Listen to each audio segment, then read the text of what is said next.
درود پاک پڑھ لیں ایک دفعہ۔ الصلاۃ والسلام علیک یا سیدی یا رسول اللہ وعلی آلک و اصحابک یا سیدی یا حبیب اللہ۔ آج نہج البلاغہ کے حوالے سے ہمارا چوتھا لیکچر ہے۔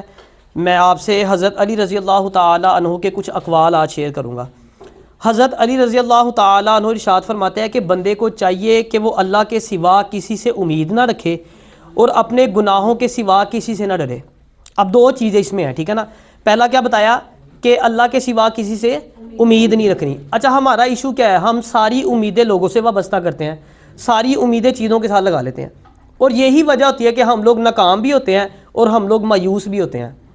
میں یہ نہیں کہتا آپ ڈاکٹر کے پاس نہ جائیں، آپ ڈاکٹر کے پاس جائیں، لیکن شفا کی امید کس سے رکھنی ہے؟ اللہ سے رکھنی ہے۔ میڈیسن کھانی ہے لیکن شفا کی امید اللہ سے رکھنی ہے۔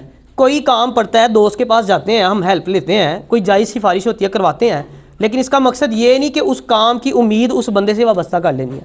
اب یہ تھوڑے دن پہلے کی بات ہے، تقریباً 1 ماہ ہوا ہوگا۔ ایک جاننے والے ہیں، چھوٹے بھائی کی طرح ہیں، انہوں نے مجھے کسی ٹرانسفر کے سلسلے میں ریکویسٹ کی۔ وہ ایک دوست سے آگے کوئی جاننے والے 6 بھائی تھے، انہوں نے ہیلپ کی، کام ہو گیا، اللہ نے کرم کیا۔ اچھا، جب کام ہو گیا نا، اس بچے نے مجھے 2 وائس نوٹ بھیجے، اور جو دوسرا وائس نوٹ تھا نا، وہ بڑا ڈینجرس تھا میرے لیے۔ اس کو پھر میں نے اس کی اصلاح کی، اس کو سمجھایا۔ پہلے وائس نوٹ میں تو اس نے شکریہ ادا کیا کہ سر آپ کی مہربانی، آپ نے ٹرانسفر میں ہیلپ کی۔ دوسرے وائس نوٹ میں جو اس نے ورڈز یوز کیے نا، وہ کہتا سر اگر آپ نہ ہوتے نا تو یہ ٹرانسفر نہ ہوتی کبھی۔ میں نے اس کو سمجھایا، میں کہا خدا آدھا نہ آیا یار، میں کہا میں نہ ہوتا تو کوئی اور ہوتا۔ مطلب یہ چیز ہے غلط جو میں آپ کو بتانا چاہ رہا ہوں، کہ اگر اس نے کام مجھے کہہ دیا ہے تو میرا کیا اختیار ہے کہ میں کسی کے کام آ سکوں؟ اگر اللہ کی مرضی نہ ہو تو میں کسی کا کام کر سکتا ہوں؟ آپ بھی نہیں کر سکتے، کوئی بھی نہیں کر سکتا۔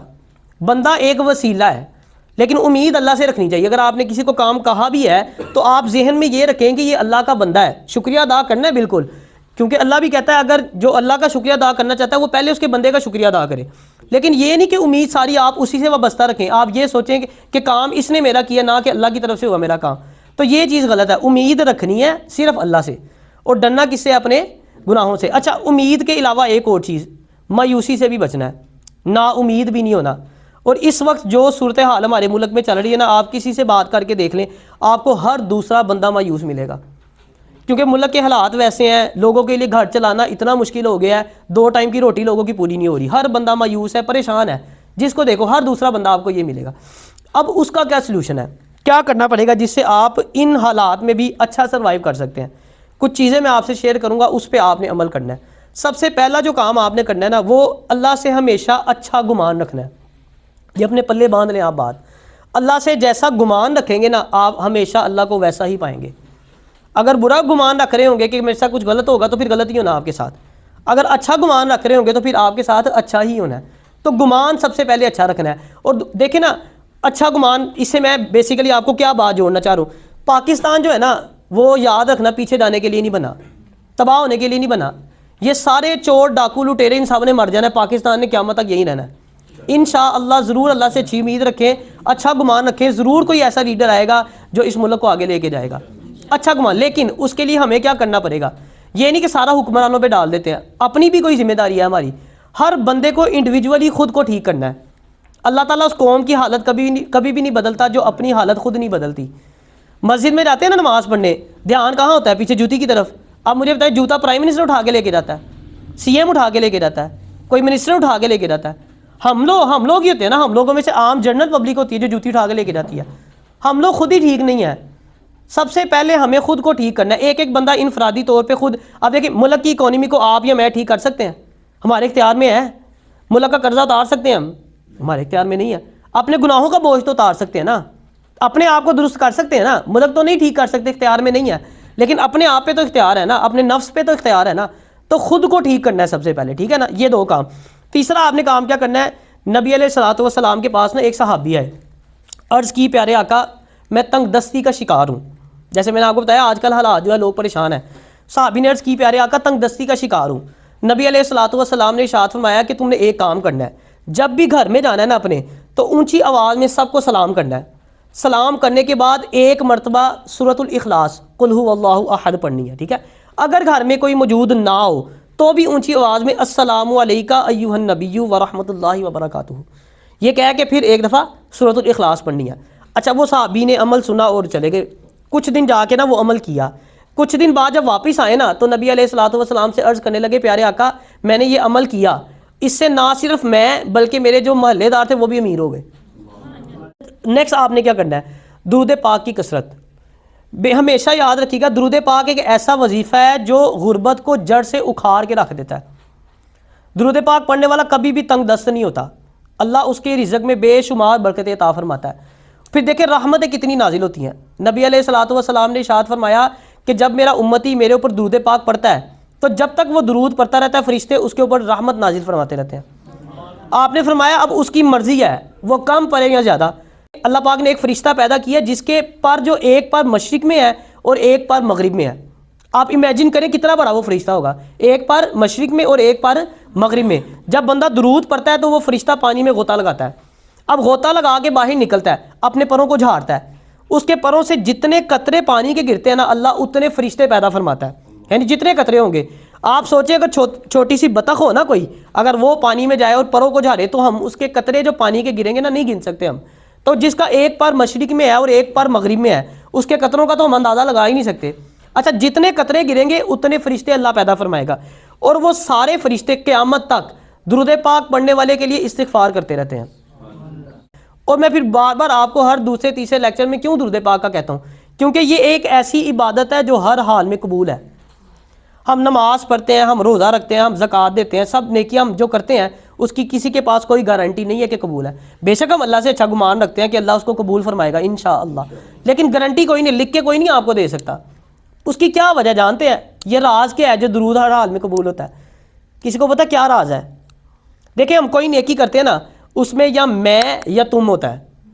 میں کہتا ہوں میں نے نماز پڑھی، میں نے روزہ رکھا، میں نے زکوٰۃ دی، یا ہم نماز پڑھ کے آئے، ہم نے نماز پڑھی، ہم نے یہ فلاں اچھا کام کیا، ہم نے فلاں لوگوں کی مدد کی، ہم یا میں ہم یا میں ہوتی ہے ہر معاملے کے اندر، ہر عمل کے اندر ہم یا میں موجود ہے۔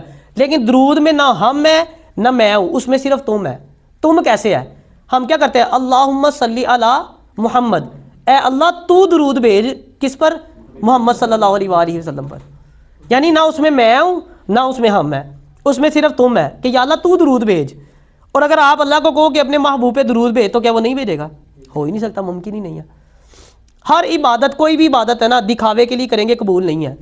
درود اگر دکھاوے کے لیے بھی پڑھتے ہیں نا وہ قبول ہے۔ میں نے بتایا اس کے الفاظ ہی یہ ہیں کہ یا اللہ تو درود بھیج، یعنی ساری نیکیاں کرتے ہیں کوئی گارنٹی تو نہیں ہے، لیکن درود پاک کی گارنٹی ہے۔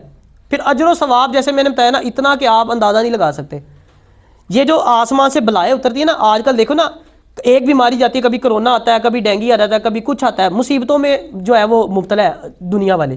جب آسمان سے یہ زمین والوں کی طرف مصیبتیں اترتی ہیں نا، پریشانیاں اترتی ہیں، تو جو فرشتے ہوتے ہیں نا انہوں نے درود پاک پڑھنے والے کے گھر کو حصار میں لیا ہوتا ہے، گھیرے میں لیا ہوتا ہے۔ وہ باقی سب تک تو مصیبتیں پہنچتی ہیں لیکن وہ آفات جو ہے نا وہ درود پاک پڑھنے والے کے گھر تک نہیں پہنچتی۔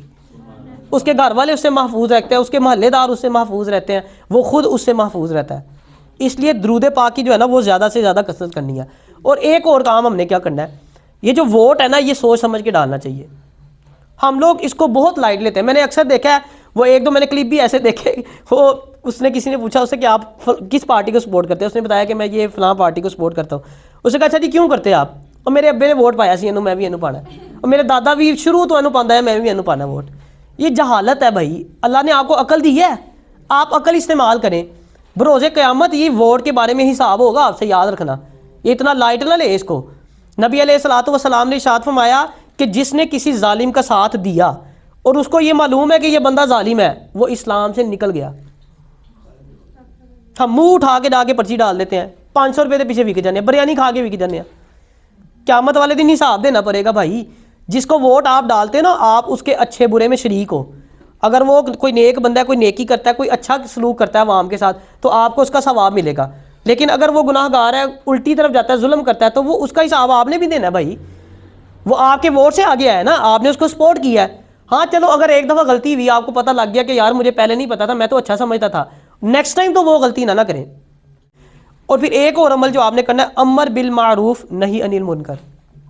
اللہ کا جتنا مرضی بندہ نیک ہو، اگر وہ کسی کو برائی سے نہیں نہ روکتا تو جب آفات آتی ہے نا، جب پھر اللہ کا عذاب آتا ہے وہ اس میں اس کو بھی رگڑا لگتا ہے۔ پھر اللہ ایسی عبادات کو نہیں پھر قبول کرتا کہ آپ جو آگ ساتھ والے کے گھر لگی ہے نا، اگر آپ اس آگ کو نہیں بجھائیں گے وہ آگ آپ کے گھر تک بھی آئے گی۔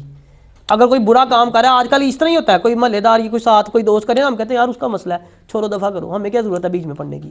بھائی بیچ میں پڑھنا ہے، اگلے کو سمجھانا ہے۔ وہ کہتے ہیں نا سب سے کمزور ایمان یہ ہے، یا پہلے تو آپ ہاتھ سے روکیں، ہاتھ سے نہیں روک سکتے زبان سے روکیں، زبان سے نہیں روک سکتے تو کم از کم دل میں تو برا جانے نا، لیکن کوشش کرنی چاہیے سب سے اچھا عمل آپ ہاتھ سے اس کو برائی سے روکیں، نہیں تو زبان سے کم از کم روکیں اس کو۔ دل میں برا اب تو وہ بھی ختم ہو گیا، میں نے بتایا نا، وہ کہتے ہیں یار ہمارا مسئلہ نہیں ہے، ادھر ایدی قبر ہی ہے، نے اپنی قبر سے جانا ہے۔ بھیا آپ سے سوال ہونا ہے، میں نے بتایا نا جتنا مرضی نیک بندہ ہوگا، جب پھر عذاب آئے نا باقیوں کے اوپر جو برا کام کر رہے ہیں، تو جس نے نہیں روکا ہوگا وہ بیچ میں شامل ہے، پھر اللہ کو اس کی نیکیوں کی کوئی ضرورت نہیں ہے۔ اس لیے برائی سے روکنا ہے اور اچھائی کی جو ہے وہ آگے ترغیب دینی ہے لوگوں کو۔ اچھا آگے حضرت علی رضی اللہ تعالیٰ عنہ ارشاد فرماتے ہیں کہ دنیا میں جو سب سے بڑی نعمت ہے نا وہ اسلام ہے، اور جو سب سے بہترین شغل یعنی سب سے بہترین مصروفیت وہ عبادت ہے۔ کوشش کرنا ہے اپنی زندگی کا نا ایک لمحہ بھی بغیر عبادت کے نہیں آپ نے گزرنے دینا، ایک ایک لمحہ، یہ بہت قیمتی ہے۔ نبی علیہ الصلوۃ والسلام نے ارشاد فرمایا کہ بروز قیامت نیک بھی پچھتائے گا، گناہ گار بھی پچھتائے گا۔ صحابہ نے پوچھا پیارے آقا نیک کیوں پچھتائے گا؟ گناہ گار نے تو اس لیے پچھتانا ہے نا کیونکہ گناہ کیے ہوں گے، عذاب ملے گا، لیکن نیک کیوں پچھتائے گا؟ تو نبی علیہ الصلوۃ والسلام نے ارشاد فرمایا وہ ان لمحات کو یاد کر کے پچھتائے گا جو اس نے بغیر نیکیوں کے گزارے ہوں گے۔ یعنی ایک ایک لمحہ اتنا قیمتی ہے۔ بات پھر وہی آ جاتی ہے جو میں ہمیشہ کہتا ہوں، ہاتھ کار وال تے دل یار وال۔ آپ کام کریں اپنا لیکن دل مدینے میں درود پڑھتے رہیں، چلتے پھرتے اٹھتے بیٹھتے ہر ٹائم درود پڑھتے رہیں، آپ کوئی ایک لمحہ بھی ضائع نہ ہو۔ اچھا نیکسٹ حضرت علی رضی اللہ تعالیٰ عنہ ارشاد فرماتے ہیں کہ خبردار فرقہ بندی سے دور رہو۔ آپ نے فرمایا جو بندہ گروہ سے الگ ہو جاتا ہے نا وہ شیطان کے قابو میں آ جاتا ہے، بالکل اسی طرح جس طرح ریوڑ سے الگ ہونے والی بکری بھیڑیے کا شکار ہو جاتی ہے۔ نبی علیہ الصلوۃ والسلام نے ارشاد فرمایا کہ میری قوم 73 فرقوں میں تقسیم ہو جائے گی، ایک فرقہ جنت میں جائے گا۔ اس کے بارے میں جب صحابہ نے سوال کیا نا پیارے آقا وہ کون سا فرقہ ہے، آپ نے فرمایا وہ جماعت ہے جو صحابہ کے نقش قدم پہ چل رہی ہے، یعنی صحابہ کی سنت کو اپنا رہی ہے، اس کے اوپر چل رہی ہے۔ جماعت کا ورڈ یوز کیا گیا۔ اس کی مزید جو ہے نا وہ ایک حدیث میں نبی علیہ الصلوۃ والسلام نے اس کی وضاحت بھی کی بلکہ نشانی بتائی۔ نبی علیہ الصلوۃ والسلام نے ارشاد فرمایا کہ میری جو امت ہے نا وہ کبھی بھی گمراہی پہ جمع نہیں ہوگی۔ اگر تم ان میں اختلاف دیکھو تو پھر جو جماعت ہے نا یعنی جو بڑی جماعت ہے اس کو پکڑ لو۔ اچھا نیکسٹ جو ہے وہ حضرت علی رضی اللہ تعالیٰ عنہ ارشاد فرماتے ہیں کہ اگر تیری زبان میٹھی ہے تو سب لوگ تیرے بھائی ہیں، اور اگر تیری زبان کڑوی ہے تو تیرے گھر کے نوکر چاکر بھی تیرے دشمن ہیں۔ نبی علیہ الصلوۃ والسلام نے ارشاد فرمایا نا کہ جو بندہ نرمی سے محروم رہا وہ ہر بھلائی سے محروم رہا۔ اسی طرح نبی علیہ الصلوۃ والسلام نے ارشاد فرمایا کہ جنت میں صرف وہ لوگ داخل ہوں گے جن کے دل چڑیوں کی طرح نرم ہے۔ آپ نے فرمایا ہر سخت مزاج جو شخص ہے نا جہنمی ہے۔ سختی نہیں، نرمی، اخلاق میں نرمی پیدا کریں، معاف کر دیا کریں۔ ایک صحابی تھے نا وہ اپنے غلام کو مار رہے تھے، تو نبی علیہ الصلوۃ والسلام کو پتہ لگا، آپ پہنچ گئے، آپ نے جا کے اس صحابی کو حکم دیا کہ اس کو معاف کر دو، تم چھوڑ دو اس کو۔ صحابی نے عرض کی پیارے آقا میں کتنی دفعہ اس کو معاف کروں؟ تو نبی علیہ الصلوۃ والسلام نے ارشاد فرمایا جتنی دفعہ تو اپنے رب سے چاہتا کہ وہ تجھے معاف کر دے۔ اچھا نیکسٹ حضرت علی رضی اللہ تعالیٰ عنہ ارشاد فرماتے ہیں کہ اپنی زبان کی جو سختی ہے نا وہ اپنی ماں کے اوپر استعمال نہ کر جس نے تجھے بولنا سکھایا۔ اور آج کل ہماری اولادوں کے حال دیکھ لے، ایسے ایسے لفظ استعمال کرتے ہیں، ماں باپ خون کے آنسو روتے ہیں، جبکہ قرآن پاک میں اف سے بھی منع فرمایا گیا۔ اف جانتے ہیں اف کیا ہوتا ہے؟ عربک میں کسی کو سرزنش کرنے کے لیے نا جو سب سے ہلکا لفظ استعمال کیا جاتا ہے نا وہ اف ہے، اف سے بھی منع کیا گیا۔ نبی علیہ الصلوۃ والسلام نے ارشاد فرمایا کہ تمہارے ماں باپ تمہارے لیے جنت بھی ہیں اور جہنم بھی ہیں، یعنی اگر تو ان کی خدمت کرو گے تو جنت میں چلے جاؤ گے، اگر نافرمانی کرو گے تو پھر جہنم میں چلے جاؤ گے۔ اللہ تعالیٰ اپنے بندوں کا پردہ رکھتا ہے نا، گناہ ظاہر تو نہیں کرتا کسی کے اوپر، لیکن جو ماں باپ کا نافرمان ہوگا نا اللہ تعالیٰ اس کو ذلیل کر دیتا ہے۔ آپ کا بھی، میں نے آج تک اپنی زندگی میں کوئی ایسا بندہ نہیں دیکھا جس نے ماں باپ کی نافرمانی کی ہو کامیاب ہوا ہو، ایسا بھی نہیں دیکھا کہ جس نے ماں باپ کی خدمت کی ہے اس کو بھاگنا لگے ہوں، اس نے کامیابی نہ حاصل کی ہو۔ جس نے بھی ماں باپ کی خدمت کی ہے نا اس کو پھر اللہ نے اس کو وہ مقام عطا فرمایا نا جو لوگوں کی سوچ میں بھی نہیں تھے۔ نبی علیہ الصلوۃ والسلام جنت میں گئے نا تو حضرت نعمان بن حارث رضی اللہ تعالیٰ عنہ کی نا تلاوت کی آواز جو ہے وہ سنائی دی، تو نبی علیہ الصلوۃ والسلام نے پوچھا کہ یہ اس کی آواز جو نعمان بن حارثہ کی ہے یہاں پہ کیوں آ رہی ہے؟ تو فرشتوں نے بتایا کہ پیارے آقا اس نے اپنی ماں کی اتنی خدمت کی ہے کہ مدینے میں بیٹھ کے تلاوت کرتے ہیں اور جنت میں آواز سنائی دیتی ہے۔ ولایت میں نا درجے ہوتے ہیں، جیسے دنیا میں پروموشن ہوتی ہے نا، سیکشن آفیسر، ڈپٹی سیکٹری پھر چیف سیکٹری بن جاتا ہے، ترقی ہوتی ہے، ولایت میں بھی ہوتی ہے۔ ولایت میں ایک درجہ آتا ہے کہ جب اللہ پاک اس ولی کا دل روشن کر دیتا ہے، ایسی چیزیں اس کے اوپر ظاہر ہو جاتی ہیں جو عام بندے کو پتہ بھی نہیں ہوتی، وہ دیکھ بھی نہیں سکتا۔ حضرت بایزید بسطامی رحمۃ اللہ تعالی علیہ کا واقعہ ہے، ان کے نا بھائی جو تھے نا وہ والدہ کی بڑی خدمت کیا کرتے تھے، آپ کو نا اتنا وقت نہیں ملتا تھا، آپ عبادت بہت زیادہ کرتے تھے، کئی سال ہو گئے، 10 12 15 سال آپ عبادت میں مصروف تھے، کیا کہ وہ مقام کسی طرح حاصل ہو جائے، لیکن اتنی سالوں کی عبادت اور ریاضت کے بعد بھی آپ کو وہ مرتبہ حاصل نہ ہو سکا۔ ایک مرتبہ نا آپ کے بھائی نے آپ سے کہا کہ بھائی جان آپ کو اتنا وقت مل جاتا ہے، آپ اتنی اللہ کی عبادت کر لیتے ہیں، میں کیونکہ والدہ کی خدمت میں مصروف رہتا ہوں تو مجھے عبادت کا وقت نہیں ملتا۔ آپ نے فرمایا کہ کوئی بات نہیں بھائی جان، اب کل سے جو ہے نا میں والدہ کو دیکھ لیا کروں گا تو تم عبادت کر لیا کرو۔ طے ہو گیا، آپ نے والدہ کی خدمت کرنا شروع کر دی۔ اچھا ایک رات ایسا ہوا کہ والدہ کو پیاس لگی، والدہ نے پانی مانگا، آپ گئے پانی لینے کے لیے، گھرے میں پانی نہیں تھا، اب آپ نے سوچا کہ پاس نہر ہے وہاں سے جا کے پانی بھر لاتا ہوں، اب ظاہری بات ہے آنے جانے میں وقت بھی تو لگنا تھا، آپ گئے پانی بھرنے کے لیے، جب تک پانی لے کے واپس آئے نا والدہ سو چکی تھی۔ اچھا اب ذہن میں خیال آیا کہ اگر میں نے پانی رکھ دیا اور میں سو گیا، والدہ کو پیاس لگ گئی، دوبارہ آنکھ کھلی اگر اور نیند سے بیدار ہوئی، پانی مانگ لیا تو پھر پریشانی ہوگی، ان کو تکلیف پہنچے گی، تو آپ نے جو ہے نا یہ فیصلہ کیا کہ میں کھڑا رہوں گا، پانی کا گلاس لے کے نہ کھڑے رہے، ساری رات گزر گئی، جب صبح فجر کا وقت ہوا نا والدہ کی آنکھ کھلی تو والدہ نے پوچھا کہ بایزید تم یہاں کیا کر رہے ہو؟ تو آپ نے فرمایا وہ آپ نے پانی رات کو مانگا تھا تو پانی میں لے کے آیا تھا۔ آپ نے فرمایا، والدہ نے فرمایا کہ وہ تو میں نے رات کو مانگا تھا، تو آپ نے فرمایا آپ سو چکی تھی اس لیے میں نے مناسب نہیں سمجھا کہ آپ اٹھیں گی، پانی آپ کو چاہیے ہوگا تو پھر آپ کو تکلیف برداشت کرنا پڑے گی، اٹھ کے چل کے جانا پڑے گا، تو میں نے سوچا میں کھڑا رہتا ہوں، جب آپ کی آنکھ کھلے گی تو پانی پیش کر دوں گا۔ آپ فرماتے ہیں کہ میری ماں نے جب یہ ورڈ سنے نا تو ہاتھ اٹھائے اور دعا مانگی کہ یا اللہ میں بایزید سے راضی ہوں، تو اس سے راضی ہو جا۔ آپ فرماتے ہیں میری ماں کے یہ الفاظ ادا کرنا تھے کہ اللہ نے میرا اسی وقت دل روشن کر دیا، یعنی اتنے سالوں کی عبادت ریاضت کرنے کے بعد بھی آپ وہ مقام نہ پا سکے جو ماں نے ایک ہاتھ اٹھا کے دعا کی ہے تو وہ ولایت کے درجے کو پہنچ گئے، کیا تھا؟ ماں کی خدمت کی تھی۔ حضرت علی رضی اللہ تعالیٰ عنہ ارشاد فرماتے ہیں کہ جہاں تک ہو سکے نا لالچ سے بچو، کیونکہ لالچ میں نا ذلت ہی ذلت ہے۔ ایک صحابی نے نا نبی علیہ الصلوۃ والسلام سے عرض کی کہ پیارے آقا عزت کس میں ہے؟ تو نبی علیہ الصلوۃ والسلام نے ارشاد فرمایا کہ تمہیں جو اللہ نے عطا کی ہے نا اس پہ راضی ہو جو، اللہ تمہیں عزت عطا فرما دے گا۔ صحابی نے پوچھا پیارے آقا ذلت کس میں ہے؟ تو نبی علیہ الصلوۃ والسلام نے ارشاد فرمایا کہ کبھی بھی لالچ نہ کرنا ورنہ ذلیل ہو جاؤ گے۔ حضرت علی رضی اللہ تعالیٰ عنہ کا قول ہے کہ سب سے سخت گناہ وہ ہے جو کرنے والے کے نزدیک ہلکا ہے، یعنی کرنے والا اس کو معمولی لے رہا ہے۔ اکثر ہم کئی گناہ نا ایسے ہی کر دیتے کہ یار چلیے تو معمولی سے ہے، کوئی بات نہیں ہے، توبہ کر لیں گے پھر اللہ معاف کر دے گا۔ کسی بھی گناہ کو معمولی نہیں سمجھنا، کسی نیکی کو بھی معمولی نہیں سمجھنا۔ بعض اوقات ایسے ہوتا ہے اللہ کو کوئی ایک عمل پسند آ جاتا ہے، اس کے صدقے میں اللہ سارے گناہ معاف کر دیتا ہے۔ وہ آپ نے اکثر علماء واقعہ بیان کرتے ہیں، آپ نے سنا ہوگا کہ ایک نیک خاتون تھی، اس نے کسی بلی کو نا بھوکا پیاسا رکھ کے ظلم کر کے مار دیا اس کو، تو اللہ پاک نے اس کی ساری نیکیاں ضائع کر دی۔ اور ایک وہ عورت تھی جو طوائف تھی، گناہ گار خاتون تھی، اس نے پیاسے کتے کو پانی پلا دیا، اللہ نے سارے اس کے جو گناہ تھے معاف کر دیے۔ حضرت علی رضی اللہ تعالیٰ عنہ ارشاد فرماتے ہیں کہ کبھی بھی نا کسی کو وضاحتیں نہ دو۔ اکثر آپ نے دیکھا نا کوئی غلطی ہو رہی تو ہم وضاحتیں دینے لگ جاتے ہیں کہ یار میں ایسے نہیں ایسے۔ آپ نے فرمایا جو تمہارا دوست ہوگا نا اس کو ان وضاحتوں کی ضرورت نہیں ہوگی، اور دشمن ہے جو تمہارا اس کو تم جتنی مرضی وضاحتیں دیتے ہو وہ کبھی تمہارا یقین کرے گا ہی نہیں۔ حضرت علی رضی اللہ تعالیٰ عنہ نے ارشاد فرمایا کہ موت کو نا کثرت سے یاد کرو لیکن موت کی تمنا نہ کرو۔ اب یہ دو چیزیں اس میں، ایک تو کثرت سے یاد کرنا اور ایک تمنا کرنا۔ اچھا کثرت سے یاد کرنے کے فائدے کیا ہیں؟ نبی علیہ الصلوۃ والسلام نے ارشاد فرمایا کہ لذتوں کو بھلا دینے والی موت کو کثرت سے یاد کرو۔ جب بندہ موت کو کثرت سے یاد کرتا ہے نا تو جو گناہ کرنے سے لذت حاصل ہوتی ہے نا وہ اس کو بھول جاتا ہے۔ کیا وجہ ہوتی ہے؟ کیونکہ اس کے اوپر دنیا کا راز کھل جاتا ہے، اس کو پتہ، دنیا کی حقیقت پتہ چل جاتی ہے نا، اس کو پتہ یہ عارضی ہے بھائی، یہ تو دھوکہ ہے۔ حضرت علی رضی اللہ تعالیٰ عنہ ارشاد فرماتے ہیں کہ جو دنیا ہے نا وہ سانپ کی طرح ہے، جس کو چھوا جاتا ہے نا تو وہ نرم ہوتا ہے لیکن اس کے اندر زہر قاتل ہے۔ یہ باہر سے آپ کو رنگینیاں نظر آتی ہیں لیکن اندر سے یہ بھی، اس میں بھی زہر قاتل ہی ہے، یہ بندے کو تباہ و برباد کر دیتی ہے۔ اب موت کی تمنا کیا ہے؟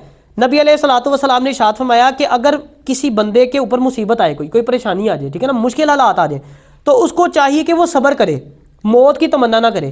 نبی علیہ الصلوۃ والسلام نے نا لمبی عمر کو پسند فرمایا۔ نبی علیہ الصلوۃ والسلام نے ارشاد فرمایا کہ تم میں سب سے بہترین شخص وہ ہے جس کی عمر لمبی ہے اور اس کے نیک اعمال زیادہ ہیں۔ اگر موت کی تمنا کبھی کرنی پڑ بھی جائے نا تو اس کا اسلام طریقہ بتاتا ہے، وہ یہ ہے کہ آپ اس طریقے سے کہہ سکتے ہو کہ یا اللہ جب تک اس دنیا میں میرا رہنا بہتر ہے مجھے تب تک زندہ رکھ، جب میرے لیے اس دنیا میں خیر نہیں ہے تو تب مجھے اٹھا لے۔ لیکن اس سے کیا کہتے ہیں پریشانی سے حالات سے تنگ آ کے آپ نے کبھی بھی موت کی تمنا نہیں کرنی۔ اور ہمارے ادھر گھروں میں آپ چلے جاؤ، آپ عام ہے یہ، ذرا سی کسی بہن بھائی سے لڑائی ہو جائے نا، سب تو پہلے فکر ہی ہے یا اللہ میں نے چک لیا، امی سے لڑائی ہوگی میں ماری جاواں تو چنگا ہے۔ سختی سے منع اسلام میں، کبھی بھی ایسا کام نہیں کرنا، ٹھیک ہے؟ تو موت کو کثرت سے یاد کرنا ہے لیکن موت کی تمنا نہیں کرنی ہم نے۔ اچھا اسی طرح حضرت علی رضی اللہ تعالیٰ عنہ ارشاد فرماتے ہیں کہ خود کو نا پھول کی طرح بناؤ، جس کو جو ہاتھ مسل رہا ہوتا ہے نا وہ اس کو بھی خوشبودار بنا دیتا ہے۔ لیکن آپ مسلیں گے آپ پھول کو تو آپ کا ہاتھ پھر بھی اس طرح کا ہو جائے گا نا۔ یہ بات اسی سے ریلیٹڈ ہے کہ نرمی اپنے اندر پیدا کریں۔ اچھا بندہ وہ نہیں ہوتا جو اچھوں کے ساتھ اچھا ہے، اچھوں کے ساتھ سارے ہی اچھے ہوتے ہیں۔ اچھا بندہ وہ ہے، گڈ پرسن وہ ہے جو بروں کے ساتھ بھی اچھا ہے۔ نبی علیہ الصلوۃ والسلام نے ارشاد فرمایا کہ برائی کا جواب نا اچھائی سے دو۔ اگر تم برائی کا جواب اچھائی سے دو گے تو جو تمہارا دشمن ہے وہ تمہارا دوست بن جائے گا۔ ہم کہتے ہیں اس نے برا کیا نا تو میں 2 ہاتھ ود کے پیرا کرنا ہے دینا، ہم بدلہ لیتے ہیں۔ وہی بات ہے، اینٹ کا جواب پتھر سے نہیں، اینٹ کا جواب پھول سے دینا ہے، نرمی اختیار کرنی ہے آپ نے، ٹھیک ہے نا؟ اسی طرح حضرت علی رضی اللہ تعالیٰ عنہ ارشاد فرماتے ہیں کہ اگر تم کسی کا کردار جو ہے وہ جانچنا چاہتے ہو، دیکھنا چاہتے ہو کہ یہ کس کردار کا مالک ہے، تو اسے عزت دے کے دیکھ لو۔ اگر تو وہ ظرف والا ہوا تو بدلے میں تمہیں عزت دے گا، اور اگر کم ظرف ہوا پھر خود کو اعلیٰ سمجھے گا اور تکبر کرے گا۔ یہ جو تکبر ہے نا، انا، میں، جس بندے کے اندر یہ آ جاتی ہے نا وہ کبھی کامیاب نہیں ہوتا۔ اگر وہ کامیاب ہو بھی کیا تو کامیاب رہ نہیں سکتا۔ کامیاب ہونا الگ چیز ہے، کامیاب رہنا الگ چیز ہے، اور کامیاب رہنا زیادہ مشکل کام ہے۔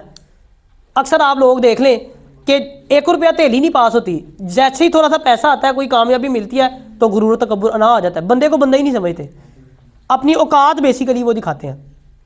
تو آپ نے اپنی انا نہیں آنی چاہیے، میں نہیں آنی چاہیے۔